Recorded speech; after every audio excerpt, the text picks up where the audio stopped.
Hello नमस्कार, welcome to Kargil news India में आस्था शर्मा। तो आइए आज की बड़ी खबरों पे नजर डालते हैं।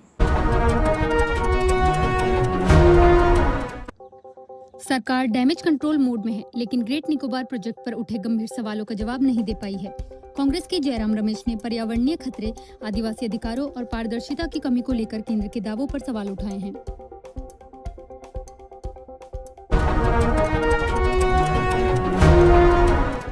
चेन्नई एयरपोर्ट पर एक चौंकाने वाली घटना सामने आई, जहां एक यात्री ने चलती फ्लाइट का इमरजेंसी एग्जिट दरवाजा खोल दिया। पायलट ने घटना के बाद अधिकारियों में शिकायत दर्ज कराई, जिसके बाद आरोपी यात्री को गिरफ्तार कर लिया गया। हाल ही में हुए पुनर्गठन के कुछ दिनों बाद नीति आयोग को 2 नए पूर्णकालिक सदस्य मिले हैं। इन 2 नई नियुक्तियों के साथ अब नीति आयोग के पूर्णकालिक सदस्यों की कुल संख्या बढ़कर 7 हो गई है। केंद्रीय राज्य मंत्री कीर्तिवर्धन सिंह संयुक्त राष्ट्र में आयोजित माइग्रेशन फोरम में भाग लेने वाले हैं। यह फोरम पहली बार 2022 में आयोजित किया गया था, जिसमें भारत ने सक्रिय रूप से भागीदारी की थी। प्रसिद्ध कम्युनिकेशन विशेषज्ञ और गीतकार प्रसून जोशी को प्रसार भारती का अध्यक्ष नियुक्त किया गया है। समाचार agency press trust of India के अनुसार प्रसून जोशी को यह जिम्मेदारी सौंपी गई है। इंडियन रेलवेज ने वेस्ट बंगाल में 895 करोड़ रुपए की परियोजनाओं को मंजूरी दी है, जिससे रेल लाइनों की क्षमता और माल ढुलाई में सुधार होगा।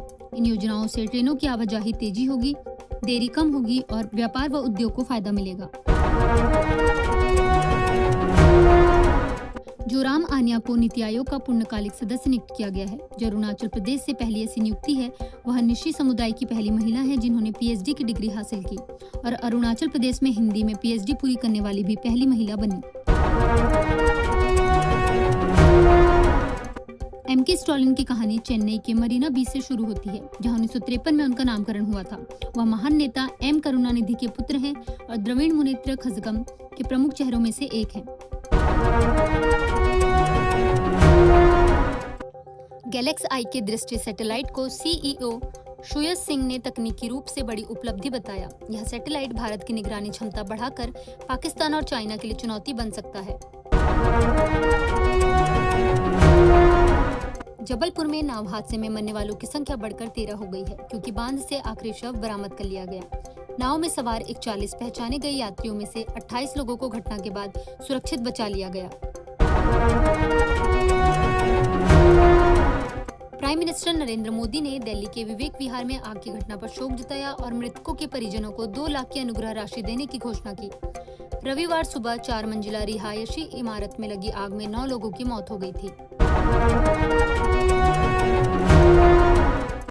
संदीप पाठक ने पंजाब में दर्ज एफआईआर पर प्रतिक्रिया देते हुए कहा कि उन्हें अब तक इस मामले में कोई आधिकारिक जानकारी नहीं मिली है। रिपोर्ट्स के बीच वह दिल्ली स्थित अपने आवास से निकलते नजर आए और सवालों से बचते हुए कार में रवाना हो गए।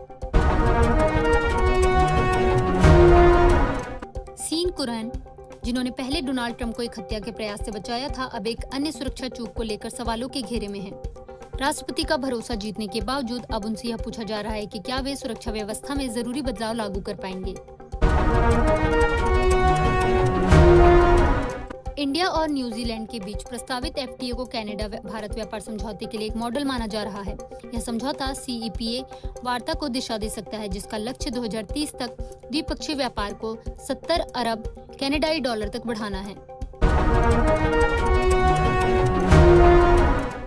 इजराइल ने नए लड़ाकू विमानों के लिए मल्टी बिलियन डॉलर के रक्षा समझौते को मंजूरी दी है। इस डील में लॉकहीड मार्टिन के F-35 और बोइंग के F-15IA विमान शामिल हैं, जिनकी कुल कीमत अरबों डॉलर में बताई गई है। ये थी आज की बड़ी खबरें। बने रहिए कारगिल न्यूज़ इंडिया के साथ। मैं आस्था शर्मा, धन्यवाद।